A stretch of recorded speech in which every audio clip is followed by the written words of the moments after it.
Hello everyone, welcome to our channel. ఈ రోజు మనం ఇంటి రామాయణం సీరియల్ గురించి చెప్పుకుందామండి. చెప్పుకున్న ముందుగా మీ అందరికీ హోలీ శుభాకాంక్షలు తెలుపుకుంటున్నాను. అలాగే మా వీడియో ఫస్ట్ టైం చూసినట్లయితే ప్లీజ్ సబ్స్క్రైబ్ చేయడం మర్చిపోకూడదు. ఈ వీడియోలోకి అయితే వెళ్ళిపోదాం.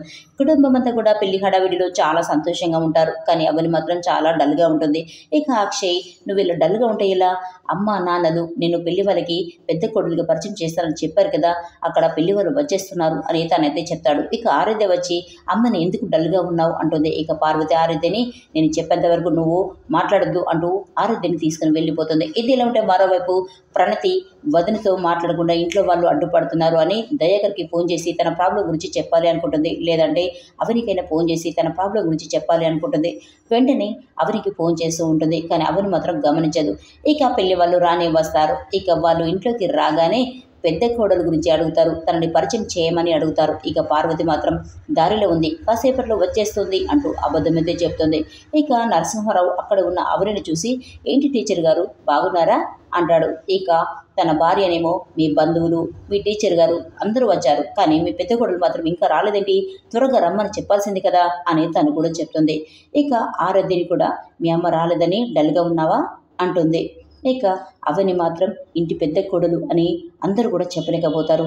అందరూ ఉండి కూడా అవని ఒంటరిగా మిగిలిపోయింది పాపం.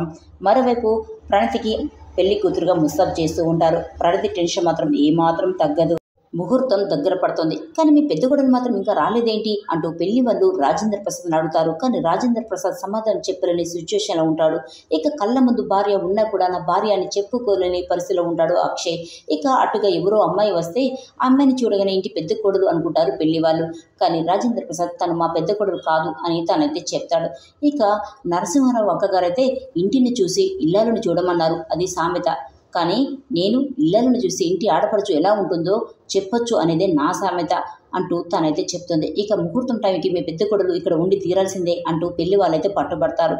ఇక అవని అక్కడ ఉన్నా కూడా తన గురించి ఎవరూ చెప్పకపోవడంతో అవని ఒంటరిగా ఓ రూమ్లో బాధపడుతూ ఉంటుంది. ఇక అక్షయ్ అక్కడికి వచ్చేసి, వాళ్ళు నీ గురించి అడగకముందే నువ్వే నా భార్యవని అందరికీ చెప్పేవాడిని, కానీ అమ్మే నిన్ను పెద్ద కొడులుగా పరిచయం చేస్తానని చెప్పింది, అందుకే నేను చెప్పలేకపోయాను అంటాడు. ఇక అవని మాత్రం, నేను ఎదురుగా ఉన్నా కూడా నేనే ఇంటి పెద్ద కోడలని ఎందుకు చెప్పలేకపోయావు, అంటే నేను నీ భార్యనని ఇంటి పెద్ద కోడలని ఇష్టం లేక చెప్పలేదా అంటూ చాలా బాధపడుతుంది. ఇక అక్షయ్ మాత్రం, నువ్వు వాళ్ళకి టీచర్గా మాత్రమే తెలుసు, ఇప్పుడు ఇంటి పెద్ద కోడలు అని చెప్తే ప్రాబ్లం అవుతుందని అమ్మ చెప్పలేదేమో అంటాడు. ఇక అవని మాత్రం, అంటే అత్తయ్య గారు జీవితాంతం నన్ను కోడలిగా ఒప్పుకోరని కదా అర్థం అంటూ చాలా ఫీల్ అయిపోతుంది. ఇక అక్షయ్ మాత్రం, ముహూర్తం టైం వరకు నీ గురించి అమ్మ చెప్పకపోతే నేనే నువ్వు నా భార్యవని ఇంటి పెద్ద కోడలు అని అందరికీ చెప్తాను. ఇక ఇంటి కోడలిగా నువ్వే నా చెల్లెల్ని తీసుకొచ్చి పీటల మీద కూర్చోబెట్టేలా చేశాను, మరికొద్ది నిమిషాల్లో మన ఇద్దరం భార్య భర్తలమని అందరికీ తెలుస్తుంది, నన్ను నమ్ము అంటూ తనకైతే ధైర్యం చెప్తాడు. ఇక అప్పుడే అక్కడికి కమల్ వస్తాడు. వదిన, గౌరీ పూజకి టైం అయిందని పంతులు గారు చెప్పారు వదిన, నువ్వు వెళ్ళి ప్రణతికి బొట్టు పెట్టి తీసుకురా వదిన అంటాడు. ఇక నరసింహారావు అక్కగారు కమల్ మాటలు వింటుంది. అంటే నువ్వు వదిన అని ఈవిడని పిలిచావు అంటే ఈవిడ ఇంటి పెద్ద కోడలన్నమాట, వచ్చినప్పటి నుంచి అడుగుతూ ఉంటే ఈవిడ ఇంటి పెద్ద కోడలు అని చెప్పరేంటి, ఇప్పుడు నాకు అర్థమవుతుంది అంటూ అవనిని అందరి ముందుకు తీసుకుని వస్తుంది. తమ్ముడు, ఈ అమ్మాయి ఎవరో తెలుసా, ఈవిడే ఇంటి పెద్ద కోడలు అని చెప్తుంది. ఇక అందరూ కూడా ఒక్కసారిగా షాక్ అయిపోతారు, ఎందుకంటే తన గురించి ఎవరు చెప్పలేదు కాబట్టి.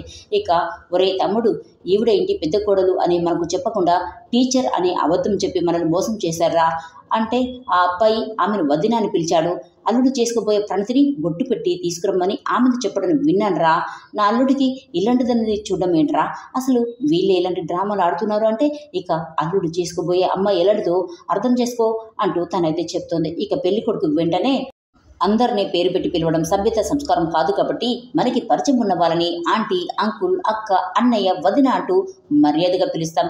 అలా పిలిచినంత మాత్రాన అందరూ మనకు సొంత బంధువులు అయిపోతారా, ఒకవేళ ఆవిడని పిన్ని గారు అని పిలిచారా అనుకో, నిజంగానే ఆవిడ నాకు పిన్ని గారు అయిపోతారా, అయినా ఆవిడ వాళ్ళ ఇంటి టీచర్ కాబట్టి గౌరవంగా వదిన అని పిలిచారు, అది అర్థం చేసుకోకుండా ఇలా రచ్చ చేసిన వేంటత్తమ్మా అంటూ కోపం చేస్తాడు. ఇక అవని గురించి మాకు ముందే తెలుసు, ఆమె ఒక టీచర్, చాలా మంచి అమ్మాయి, ఆ అమ్మాయి గురించి తెలిసి తెలియకుండా ఇలా మాట్లాడుతున్నవేంటి, చూడు ఆ అమ్మాయి ఎంత బాధపడుతుందో, వెంటనే అమ్మాయికి సారీ చెప్పు అంటాడు నరసింహారావు. ఇక ఆమె వెంటనే అవనికి సారీ చెప్తుంది.